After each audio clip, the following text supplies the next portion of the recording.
सत श्री अकाल, good morning, केम छो, जय श्री राम और students, good morning, welcome to our YouTube channel. Today we are taking the treatment of assets in liabilities, means revaluation of assets and reassessment of liabilities. We have discussed in our previous video the treatment of investment fluctuation reserve. Now we are taking the treatment of assets and liabilities. It means revaluation of assets and reassessment of liabilities. First of all, we will discuss the meaning of revaluation of assets and reassessment of liabilities. सबसे पहले हम meaning देखेंगे कि revaluation of assets क्या होता है and reassessment of liability क्या होता है. At the time of change in profit sharing ratio, or we can say at the time of reconstitution of partnership firm, जब भी profit sharing ratio होता है या partnership firm का reconstitution होता है तो assets और liability का क्या होता है, यहाँ पर revaluation होता है. revaluation का मतलब ये है कि उनकी values को हम यहाँ पर फिर से क्या करते हैं, डिसाइड करते हैं, उनकी वैल्यू को हम यहाँ पर फिर से क्या करते हैं, तय करते हैं. अब ऐसा क्यों करते हैं, यहाँ पर रिवैल्यूएशन असेट्स और लायबिलिटीज का इसलिए किया जाता है क्योंकि इनकी वैल्यूज में जो भी इंक्रीज या डिक्रीज हो रहा है उससे जो भी प्रॉफिट होगा उस प्रॉफिट को हम पार्टनर्स की क्या करते हैं, डेबिट, उनके कैपिटल अकाउंट्स में डेबिट और क्रेडिट करते हैं.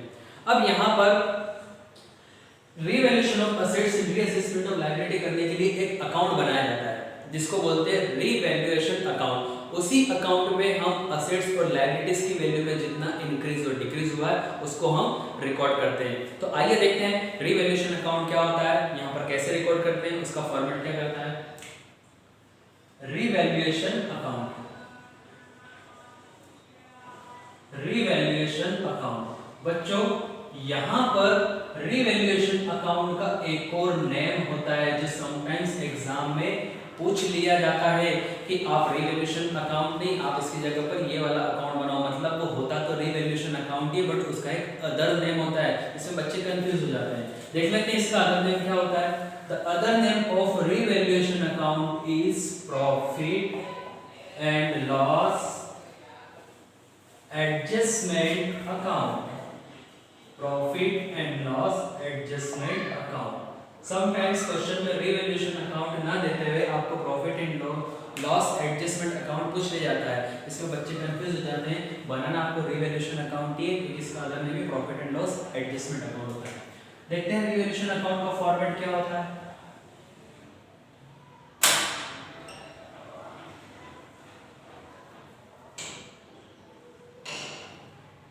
यहाँ पर हम 4 कॉलम बनाएंगे. इसमें 2 कॉलम आपके रहेंगे पर्टिकुलर्स अमाउंट के और रिमेनिंग 2 कॉलम भी आपके रहेंगे पर्टिकुलर्स अमाउंट के. ये हो गया पर्टिकुलर्स,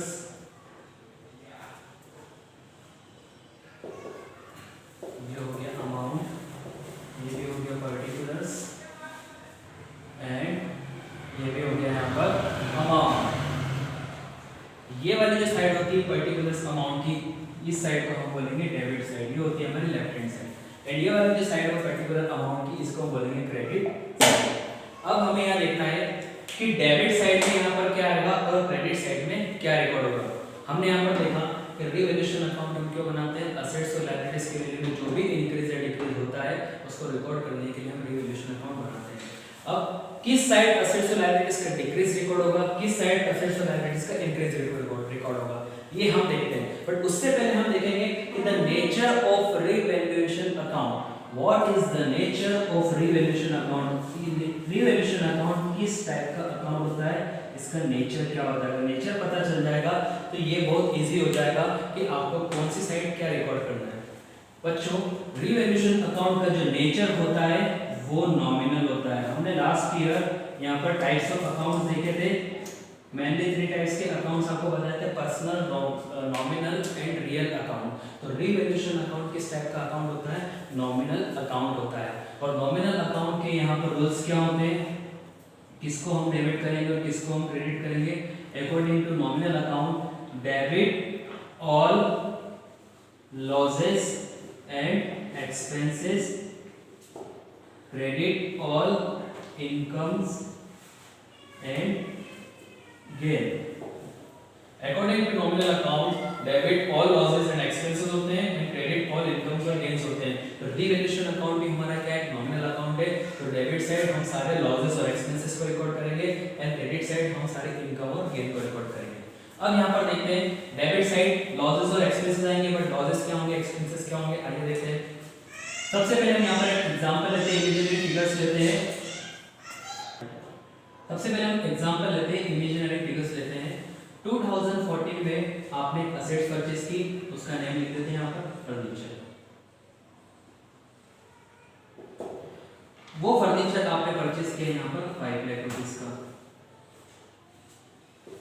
अब 2019 ये वो ईयर है जहां पर आपका रिकॉन्स्टिट्यूशन हो रहा है and profit sharing ratio change हो रहा है। अब यहाँ पर आपने उसी फर्नीचर की वैल्यू यहाँ पर डिसाइड की, सपोज 5,50,000 फर्नीचर की जो वैल्यू है उसको आपने रीवैल्यूएट यहाँ पर किया। तो यहाँ पर हम देखेंगे कि फर्नीचर 5 लाख का था और यहाँ पर रुपये 5,50,000। इस फर्नीचर की वैल्यू में यहाँ पर 50,000 से क्या हो गया, इंक्रीज हो गया। फर्नीचर की वैल्यू 50,000 से क्या हो गई, इंक्रीज हो गई। अब आपके फर्नीचर की वैल्यू बढ़ गई, तो बताओ असेट्स की वैल्यू का बढ़ना क्या होता है, प्रॉफिट होगा हमारे लिए या लॉस होगा। ये तो आपके लिए एडवांटेज वाली बात हो गई, तो ये आपका क्या हो गया, प्रॉफिट हो गया। तो जब भी असेट्स की वैल्यू यहाँ पर इंक्रीज होगी तो हम ऑलवेज उसको कौन सी साइड रिकॉर्ड करेंगे, हम उसको क्रेडिट साइड रिकॉर्ड करेंगे, बिकॉज वो हमारा गेन है। एसेट्स की वैल्यू का बढ़ना हमारा गेन है और नॉमिनल अकाउंट के अकॉर्डिंग ऑल गेन्स और इनकम्स कहाँ आएंगे, क्रेडिट साइड आएंगे। तो यहाँ पर हम रिकॉर्ड करेंगे उस असेट्स का नेम बाय एसेट्स, उस पर्टिकुलर एसेट्स का नेम रिकॉर्ड करोगे। और यहाँ पर मैं ब्रैकेट में शो कर देता हूँ इंक्रीज। सॉल्यूशन में आपको इंक्रीज नहीं लिखना है, मैं समझने के लिए यहाँ पर इंक्रीज लिख देता हूँ। अगर एसेट्स की वैल्यू इंक्रीज हो रही है तो इंक्रीज की वैल्यू यहाँ पर आएगी। अब इसका जस्ट अपोजिट, अगर एसेट्स की वैल्यू यहाँ पर डिक्रीज हो रही है तो वो कहाँ रिकॉर्ड होगा, डेबिट साइड, क्योंकि एसेट्स की वैल्यू का डिक्रीज होना आपके लिए एक तरह से क्या है, लॉस ही है। सपोज आपने बिल्डिंग खरीदी 25 लाख रुपीस की, उस बिल्डिंग की वैल्यू क्या हो गई, डाउन हो गई, 20 लाख रुपीस हो गई, तो 5 लाख का आपका लॉस हो गया। तो लॉस हो गया तो कहाँ रिकॉर्ड करेंगे, डेबिट साइड रिकॉर्ड करेंगे। ठीक है, अब लायबिलिटी का देखते हैं। सपोज 2014 में आपकी लायबिलिटी नेम्ड क्रेडिटर है आपके बुक्स ऑफ अकाउंट्स में ₹2 लाख। नाउ 2019 में आपने रिकॉन्स्टिट्यूशन किया, revaluation of assets and reassessment of liability किया, तो यहाँ पर उस क्रेडिटर की वैल्यू हो गई, एज्यूम कर लेते हैं 1,80,000। अब देखते हैं, पहले आपको 2014 में क्रेडिटर 2 लाख रुपीस के पेड करने थे, अब 2 लाख रुपीस के ही क्रेडिटर की वैल्यू यहाँ पर क्या हो गई, 1,80,000। इस क्रेडिटर जो है वो 20,000 से डिक्रीज हो गए, तो यहाँ पर आपको 20,000 रुपए कम पेमेंट करना है क्रेडिटर को। तो ये 20,000 रुपए आपका क्या होगा, ये हो गया आपका प्रॉफिट, क्योंकि आपको 20,000 से कम पेमेंट करना है तो आपके 20,000 रुपीस बच गए, आपको कम पेड करना है तो आपको गेन हो गया। तो यहाँ पर हम गेन का रिकॉर्ड करेंगे credit side according to nominal account by liability. उस पर्टिकुलर लायबिलिटी का हम यहाँ पर क्या लिखेंगे, नेम लिखेंगे और ब्रैकेट में मैं समझने के लिए शो कर देता हूँ यहाँ पर डिक्रीज। अगर लायबिलिटी की वैल्यू डिक्रीज हो रही तो वो क्रेडिट साइड आएगी। अब इसका जस्ट अपोजिट, अगर लायबिलिटी की वैल्यू सपोज इंक्रीज हो गई तो उसको हम क्या लिखेंगे, डेबिट साइड लिखेंगे, क्योंकि लायबिलिटी का बढ़ना हमारे लिए क्या है, लॉस है। अब हमें ज्यादा पेमेंट करना है तो ये हमारे लिए एक तरह से लॉस हो गया, तो उसको हम क्या लिखेंगे, डेबिट साइड लिखेंगे। अच्छा, जब रीवैल्यूएशन का हम कोई वर्क करते हैं तो यहाँ पर कुछ एक्सपेंसेस भी होते हैं जो हमें करना पड़ते हैं। सपोज अगर किसी एक्सपेंस को पार्टनर ने बियर कर लिया, एक्चुअली रीवैल्यूएशन फर्म की एसेट्स और लायबिलिटी का होता है, तो वैसे तो एक्सपेंस फर्म का होता है, बट अगर फर्म के एक्सपेंस को किसी पार्टनर एज्यूम कर लेते हैं ए ने मीट कर लिया, तो अब फर्म क्या करेगी, पार्टनरशिप फर्म इस ए को उस एक्सपेंसेस का पेमेंट करेगी।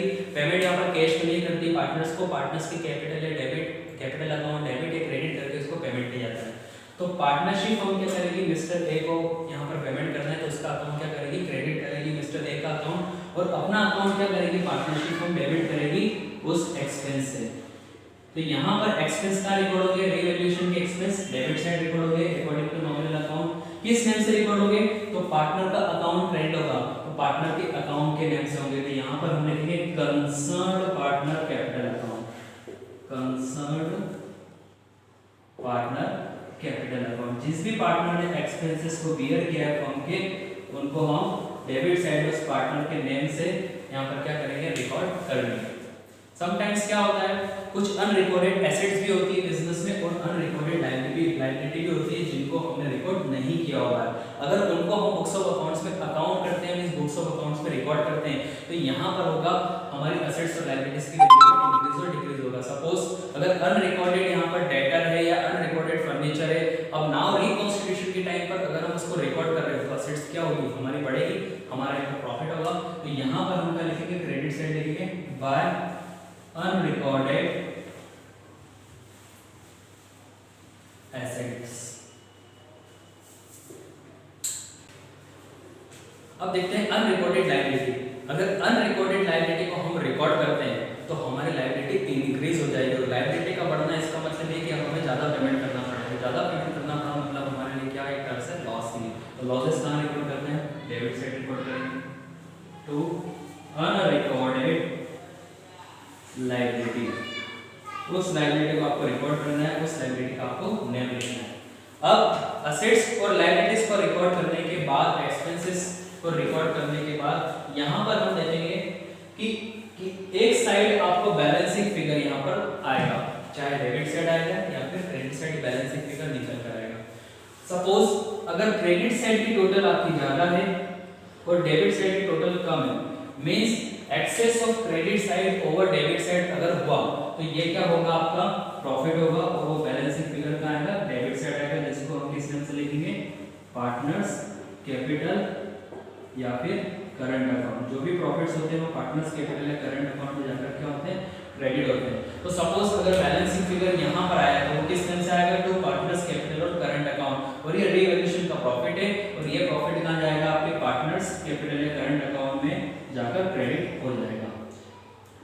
सपोज अगर डेबिट साइड की टोटल ज्यादा है और क्रेडिट साइड की कम है, means excess of debit side over credit side अगर हुआ तो ये क्या होगा, हमारा लॉस होगा और ये लॉस भी अल्टीमेटली किसमें बियर होगा, पार्टनर्स कैपिटल करंट अकाउंट में पार्टनर्स बियर कर लेंगे या फिर इसको डिस्ट्रीब्यूट कर लेंगे, पार्टनर्स कैपिटल या करंट अकाउंट। ये है हमारा रीवैल्यूएशन का लॉस और यहाँ पर हम पार्टनर्स के नेम लिखकर उनके रेस्पेक्टिव रेशियो में इस लॉस को क्या कर देंगे, डिस्ट्रीब्यूट कर देंगे।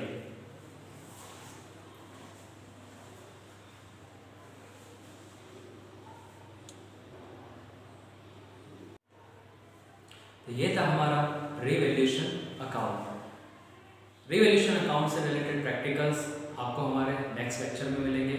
तब तक के लिए शुक्रिया, नमस्ते, keep watching our videos, please like and subscribe करना ना भूलेगा और हाँ, also press the bell icon for regular updates. Thank you so much. जय हिंद, जय भारत।